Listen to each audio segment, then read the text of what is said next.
सब्ज़वान वादी प्रकृति का एक छोटा सा जहां था, जहां सुबह की पहली किरण पहाड़ों की चोटियों से टकराकर सोने के जर्रों की मानिंद वादी में बिखर जाती। परिंदों की चहचहाहट, झरनों की सरसराहट और हवा में ताज़ा गेंदे की खुशबू ने इस जगह को जन्नत का नमूना बना दिया था। इसी वादी के किनारे एक नर्म मिट्टी के बिल में माहीन नाम की मेहनती चूहिया अपने 2 बच्चों रीमू और सोनू के साथ रहती थी। माहीन की कहानियां और नसीहतें उसके बच्चों के लिए जिंदगी का सबक थीं। वो अक्सर कहती, बेटा, मेहनत में ही रिस्क की बरकत है। जो दाना अपने पसीने से कमाओगे वो हमेशा तुम्हें सुकून देगा।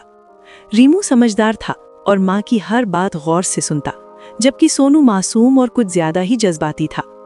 हर सुबह तुलुए आफताब से पहले माहीन अपने बच्चों को जगा देती और तीनों वादी के खेतों की तरफ निकल पड़ते। किसानों के बचे हुए गेहूं के दाने चुनना उनका रोजीना था।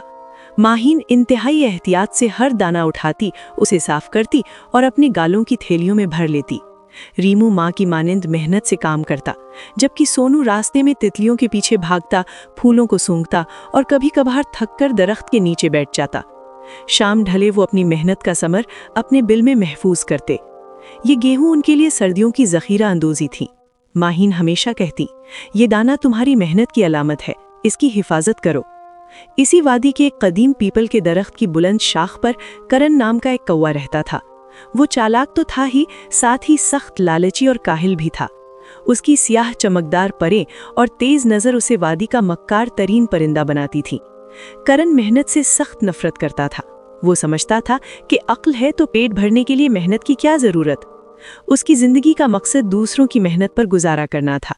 वो अक्सर दूर से माहीन और उसके बच्चों को गेहूं जमा करते देखता और दिल ही दिल में उनकी मेहनत पर ठट्ठा मारता। कितनी मेहनत करती है ये चूहिया, इतने दाने जमा करेगी, आखिर में मेरे पेट में जाएंगे। वो हमेशा चोरी का मौका ताकता रहता। एक दिन माहीन ने सुना कि वादी से परे एक नए खेत में गेहूं की बहुतात है। वो रीमू को साथ लेकर वहां चली गई, लेकिन सोनू को थोड़ा बुखार महसूस होने पर बिल में आराम करने के लिए छोड़ गई। सोनू बेटा, हम शाम तक वापस आ जाएंगे, किसी की आवाज पर बिल से बाहर मत आना, माहीन ने नसीहत की। जब माहीन और रीमू नजर से ओझल हुए, करण को अपना मौका नजर आया। वो खामोशी से दरख्त से उड़ा और चूहिया के बिल के मुंह पर जा बैठा। उसने चारों तरफ नजर दौड़ाई, कोई न था। वो बिल में घुसा। अंदर का नजारा देखकर उसकी आंखें चमक उठीं। एक कोने में गेहूं के दानों का एक खूबसूरत ढेर लगा था। करण ने जल्दी से अपनी चोंच भरी और जितना उठा सकता था उठा लिया। बाहर निकलकर वो ऊंची आवाज में बोला, हा, मेहनत करे चूहिया, मजे लूटे कौवा, आज का खाना तैयार है। शाम को माहीन और रीमू थके हारे मगर खुशी से लबरेज वापस लौटे। उनके पास नए खेत से गेहूं का अच्छा खासा जखीरा था। मगर जैसे ही माहीन ने बिल में जखीरे वाली जगह की तरफ देखा, उसका चेहरा फक हो गया। ढेर आधा रह गया था। ये कैसे हुआ? माहीन का दिल धक से रह गया। रीमू भी हैरान रह गया। सोनू ने बताया कि वो सारा दिन सोया रहा है, उसे कुछ पता नहीं। माहीन के जहन में एक खौफनाक ख्याल आया, वादी में कोई चोर है। उसने फैसला किया कि अब से वो हर दाने की निगरानी करेंगी। अगले दिन माहीन ने एक मंसूबा बनाया। वो रीमू के साथ गेहूं जमा करने जाएगी, लेकिन इस बार सोनू को बिल में ही गेहूं की निगरानी के लिए छोड़ेगी। सोनू, तुम्हारी जिम्मेदारी बहुत बड़ी है। हमारे सारे सर्दियों के दाने यही हैं। किसी को अंदर मत आने देना, चाहे वो कितना ही जान पहचान का लगे, माहीन ने समझाया। सोनू ने संजीदगी से सर हिलाया। वो पूरे हौसले के साथ बिल के दरवाजे पर बैठ गया, आंखें खुली रखीं। करण दरख्त पर बैठा ये सब देख रहा था। उसे अपनी चालाकी पर नाज था। उसने देखा कि माहीन और रीमू चले गए हैं और सिर्फ छोटा सा सोनू मुहाफिज बना हुआ है। करण को आवाजों की नकल करने का हुनर आता था। वो दरख्त की आड़ में छिपा और माहीन की आवाज में बोलने लगा, सोनू बेटा, सोनू, जल्दी बाहर आओ, हमें तुम्हारी मदद चाहिए। रीमू का पांव चोट लग गई है। सोनू ने माँ की बेचारा आवाज सुनी। उसका दिल बेचैन हो गया। भाई का ख्याल उसके मासूम दिल पर छा गया। माँ की नसीहत भूलकर वो फौरन बिल से बाहर दौड़ा। माँ, रीमू कहाँ है? लेकिन बाहर कोई न था। उसी लम्हे करण ने झपटा मारा और बिल में घुस गया। सोनू को जब अंदाजा हुआ तो बहुत देर हो चुकी थी। करण गेहूं का एक बड़ा हिस्सा लेकर कहकहाँ लगाता हुआ उड़ गया। जब माहीन और रीमू वापस आए तो बिल का दरवाजा खुला था और सोनू वहां बैठा रोता हुआ था। गेहूं फिर कम थी। सोनू ने सारी कहानी सुनाई। माहीन का गुस्सा गम में बदल गया। उसने सोनू को गले से लगा लिया। मेरा मासूम बच्चा, तुमने धोखा खा लिया। ये मेरी गलती है। मैंने तुम्हें उस चोर के लिए छोड़ दिया। माहीन की आंखों से आंसुओं की लड़ियां टपकने लगी। उनका सारा मेहनत का जखीरा खतरे में था और वो बेबसी महसूस कर रही थीं। माहीन के जहन में यही आया कि जिसने आवाज की नकल की होगी वो जरूर कोई ऐसा परिंदा है जो बोल सकता हो। वादी में सिर्फ एक ही परिंदा था जिसकी आवाज मीठी थी, और वो था तोता मीठू। मीठू रंग बिरंगे परिंदों का दोस्त था और हमेशा अमन की बात करता। बेचारी माहीन परेशानी में उसके पास पहुंची और गुस्से में चिल्लाई, तुम हो ना चोर? तुमने आवाज बनाकर मेरे बच्चे को धोखा दिया है। मीठू हैरान रह गया। मैंने ऐसा कब किया? मैं तो सारा दिन अपने दोस्त बुलबुल के साथ फलों के बाग में था। लेकिन माहीन की आंखों में आंसू और गुस्सा था। उसने मीठू को बुरा भला कह दिया। मीठू दिल टूटा सा वहां से चला गया। उसकी इज्जत पर बट्टा लगी थी। ये सारा मंजर एक कछुए शैलो ने देख लिया। शैलो वादी का सबसे अक्लमंद और तजुर्बाकार रहने वाला था। वो आहिस्ता आहिस्ता माहीन के पास आया। बेटी, गुस्से में आंखें अंधी हो जाती हैं। तुमने मीठू पर बगैर सबूत के इल्जाम लगा दिया। क्या तुमने सोचा कि सिर्फ आवाज की नकल ही चोरी का सबब हो सकती है? असल चोर शायद कोई और है। माहीन ने शैलो की बात सुनी तो उसे अपनी गलती का एहसास हुआ। लेकिन बाबा, शैलो, मैं बेबस हूँ। मेरा जखीरा खत्म हो रहा है और मैं चोर को पकड़ नहीं पा रही। शैलो ने अपनी लंबी गर्दन आगे बढ़ाई और दानिश से बोला, सच्चाई को छिपाने के लिए चोर कोई ना कोई चाल जरूर चलेगा।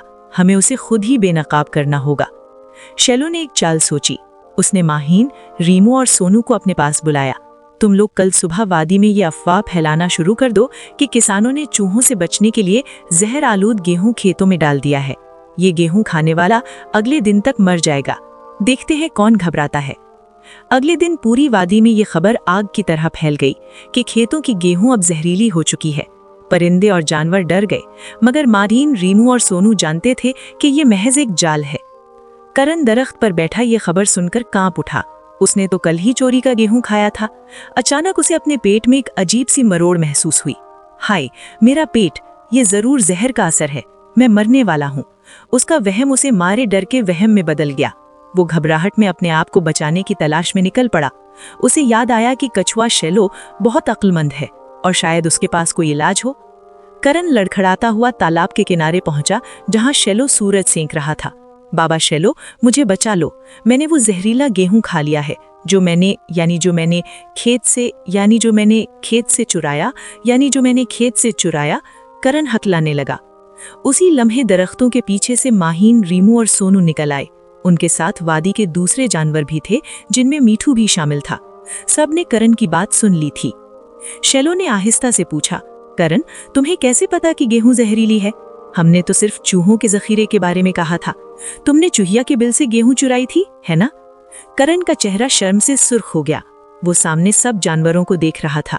वो ढिढ़ाई न दिखा सका। उसने अपना सर झुका लिया। हाँ, मैंने चुराया था। मैं ही वो चोर हूँ। मैंने आवाज की नकल करके सोनू को धोखा दिया। सबके सामने हकीकत वाज़ेह हो चुकी थी। शैरो ने इंसाफ करते हुए फैसला सुनाया। करण, तुमने मेहनत की बेहुरमती की है, धोखा दिया है और दूसरे पर इल्जाम लगाया है। तुम्हारी सजा ये है कि अगले 1 महीने तक तुम माहीन के खानदान के लिए मेहनत करोगे। तुम हर रोज खेतों से गेहूं के दाने चुनकर उनके बिल तक पहुंचाओगे। तुम्हें खुद मेहनत करके देखना होगा कि ये दाने कैसे हासिल होते हैं, और जो गेहूं तुमने चुराई है उसे वापस लौटाओगे। करण के पास कोई रास्ता न था। उसने शर्मिंदगी से हाँ में सर हिलाया। अब माहीन मीठू के पास गई। उसकी आंखें शर्म से भरी हुई थीं। मीठू, मुझे माफ कर देना। मैंने बगैर सोचे समझे तुम पर इल्जाम लगा दिया। तुम बेगुनाह थे। मीठू ने अपने रंग बिरंगे पर फैलाए।